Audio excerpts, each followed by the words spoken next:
Oui, mais je suis devenu presque à mon corps défendant, mais c'est très agréable. Parce que je m'attendais pas à ça. Moi, j'étais producteur, j'étais à l'arrière-scène et j'aimais mon métier parce que tu peux produire beaucoup de choses, mais tout à coup, j'ai été dans la lumière.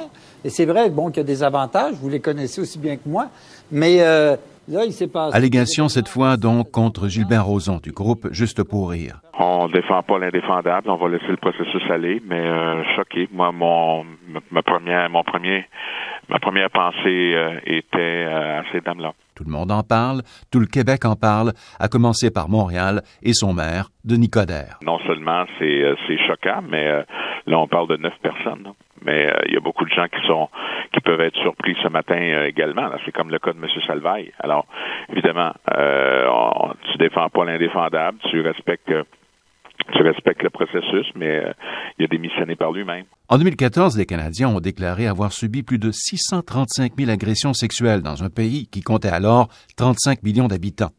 Et la grande majorité des victimes, dans 87% des cas, ce sont des femmes. Sois honnête. Non, sincèrement, ça demande une générosité, un don de soi, de son physique et de sa créativité. Dans le cas de l'animateur Rick Salvaille, les victimes alléguées seraient pour leur part des hommes.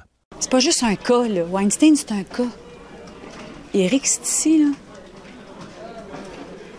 Ça frappe fort. Sophie Préjean est présidente de l'Union des artistes, sorte de grand syndicat général pour tout le milieu artistique québécois. Et je pense que plus on le dit, moins les gens vont le faire parce qu'ils vont sentir la soupe chaude puis ils vont savoir qu'il va y avoir des conséquences. C'est ça qu'il y a de bon, là, c'est que présentement, les conséquences, elles sont énormes. Je comprends que vous me parliez des cas il y a quelques années, mais c'est jamais venu gros comme c'est là. Hey, Weinstein, là, c'est grave, là. C'est grave. Puis ce qui se passe ici, c'est grave, puis il va peut-être en avoir d'autres. Ça va être aussi grave. Les allégations d'inconduite sexuelle contre l'animateur et producteur Eric Salvaille mettent en lumière l'importance de parler des agressions chez les hommes. On a des chiffres là-dessus, d'ailleurs, au Québec. Hein, c'est 1 sur 10. Plus des jeunes hommes, bien sûr, mais donc des garçons, des enfants, des ados, des jeunes adultes. Et 1 sur 10, c'est beaucoup, hein. Mais on en parle très peu. Et souvent, ça prend des occasions comme celle-là. Michel Doré est sociologue de la sexualité et professeur au département de services social de l'Université Laval dans la ville de Québec. On oublie qu'une agression ou du harcèlement sexuel, c'est une affaire de pouvoir. Vous avez beau mesurer 6 pieds 6 et que l'autre peut être la moitié de votre poids et de votre grandeur, mais le harcèlement et tout ce qui est de type violence sexuelle, c'est un rapport de pouvoir. C'est pas parce que vous êtes un homme baraqué, si on peut dire, que vous êtes à l'abri de ça. Parce qu'on prépare pas les hommes à ça. Quand on en parle. Regardez l'affaire d'Hollywood dont on parle depuis une bonne semaine, là, M. Weinstein.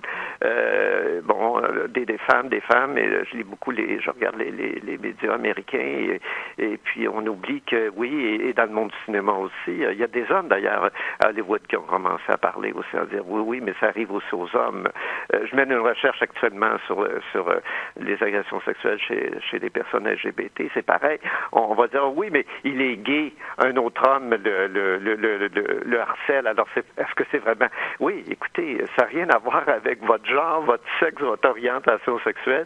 Du harcèlement, c'est du harcèlement. 2 scandales en moins de 24 heures.